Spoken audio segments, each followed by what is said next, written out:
Farmers Market, and we're raising money for Crohn's disease awareness and research. We've got all sorts of people hanging out tonight and joining us. We've got vendors, we've got food. There's upstairs, downstairs, we've got music, we've got people medicating, and generally just having a great time. We're here with Mike, the owner of the Northwest Cannabis Farmers Market, and he's made tonight possible in this wonderful benefit and raising money for Crohn's disease research. Thank you so much for taking a moment to talk with us.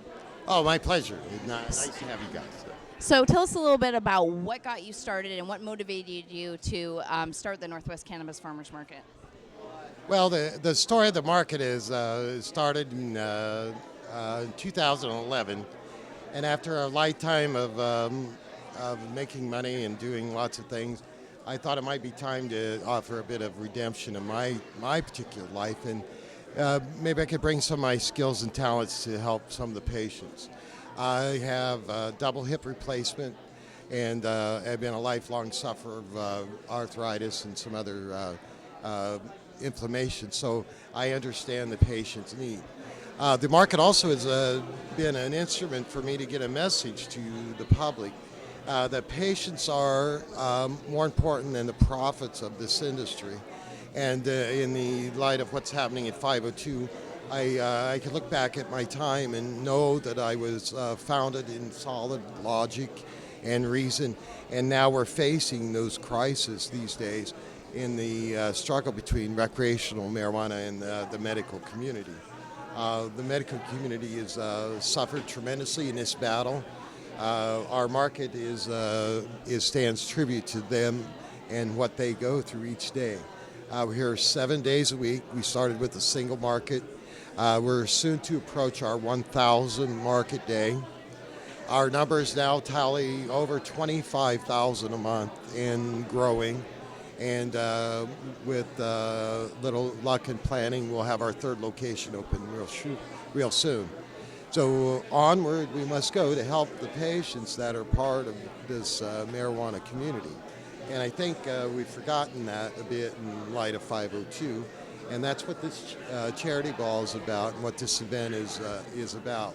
We've had a great time with the market. These folks have come to know us over the 1,000 market days that we've done. And as you can see, they come out when we ask them to.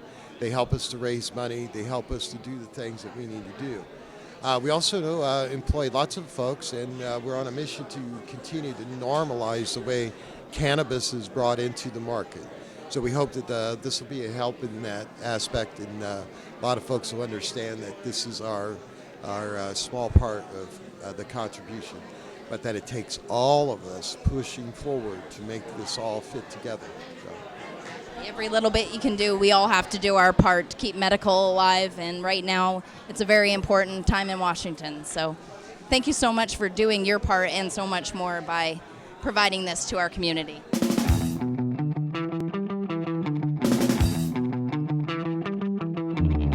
We're walking around talking to a couple of the wonderful vendors and people that are helping out tonight, and we are here today with Julie, who makes some incredible medibles. You want to talk a little bit about your company and how medibles are an amazing contribution to the cannabis community?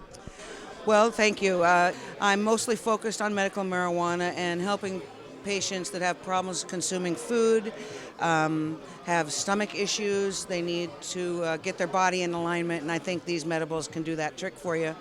My philosophy is not to get you all messed up in the head. These edibles will just relax you and help you feel better. They're good for migraines, they're good for arthritis, for colitis, for all sorts of things. Of course, nausea. Marijuana is wonderful for nausea. That's a great example as how medibles have really expanded the way that people can medicate. And of course tonight, Crohn's disease, we're really focusing on that, and nausea and not being able to eat is one of the main points that we're trying to work on tonight. So medibles are amazing to help with that, and of course with insomnia too. Insomnia as well, yes. My mother passed away 3 weeks ago today. She suffered from ovarian cancer over 11 years. She had it 5 times. And about 2 months ago, she got her medical marijuana authorization through Swedish Hospital. It's wonderful. She did eat my banana bread, and it was helping her sleep at night. And she would smoke a little bit. I sat with her the first time because I didn't want her to be anxious or scared. I wanted her to realize that it was okay. I sat at the house. We took one hit out of the pipe. She says, "Can you ever believe you'd be doing this with your mother?" And I said, "Well, quite frankly, no, I never really did, but it's okay." She took one hit. She didn't want any more. Suddenly, she wasn't nauseous, and she was able to eat her dinner. Things are changing. They really are. Yeah. Yes. So in that aspect, again, more power to medical marijuana. Year after year of pills and more pills. I was very sick, losing weight, hard to eat, couldn't eat. And they saw me losing all the weight in and out of the hospital. And they said, "Why don't you try marijuana? It gives you the munchies, it might help you eat, might help you with your nauseousness." And I kept telling them no, and finally I said, "To heck with it, I'm gonna try it." And I've been using it daily ever since. And it's the only medicine that has ever helped me in the 50 years that I've had the disease, that has aided all the symptoms of scleroderma.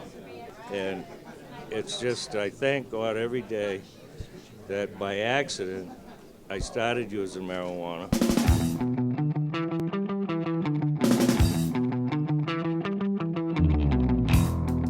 We're here with Don Sacchi from the reallegalization.org. And can you tell us a little bit about your organization and what you guys do?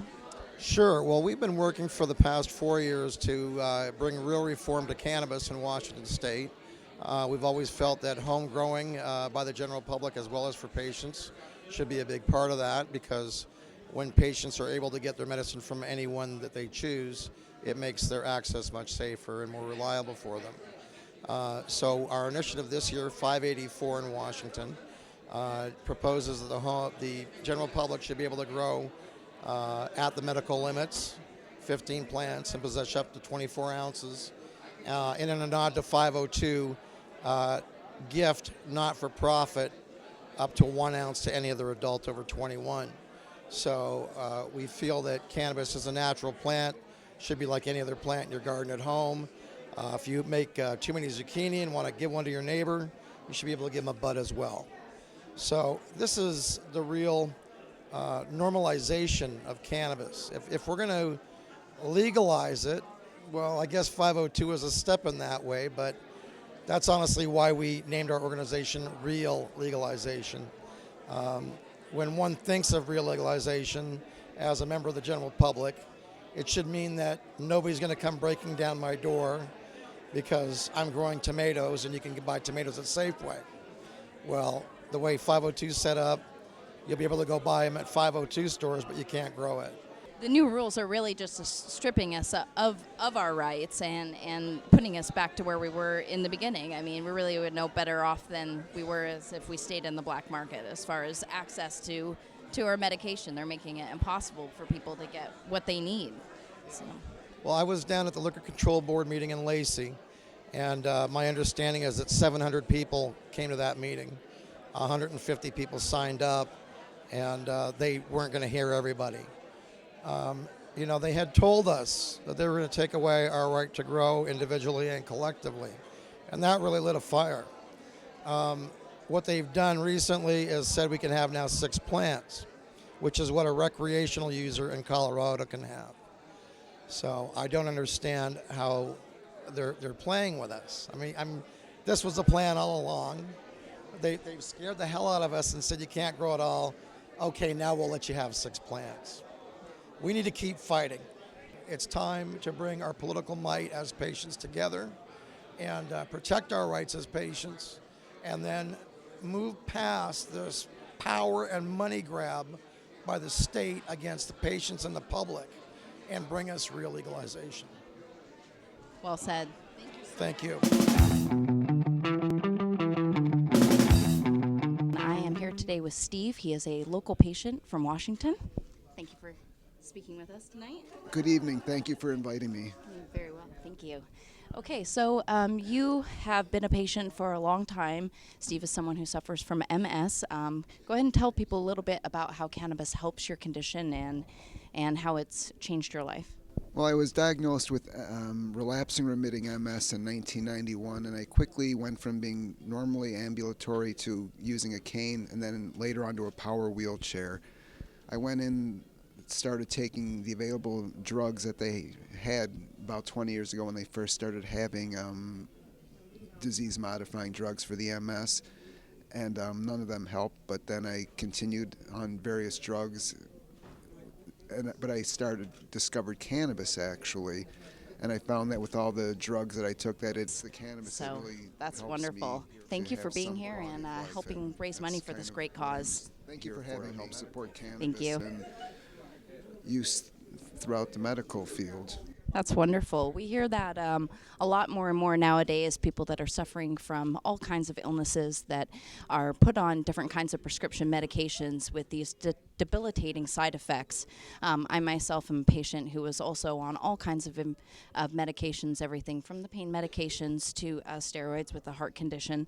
And also with cannabis, we've found that it can completely give you back your life, like Steve says. So that's wonderful. Thank you for being here and helping raise money for this great cause. Thank you for having me.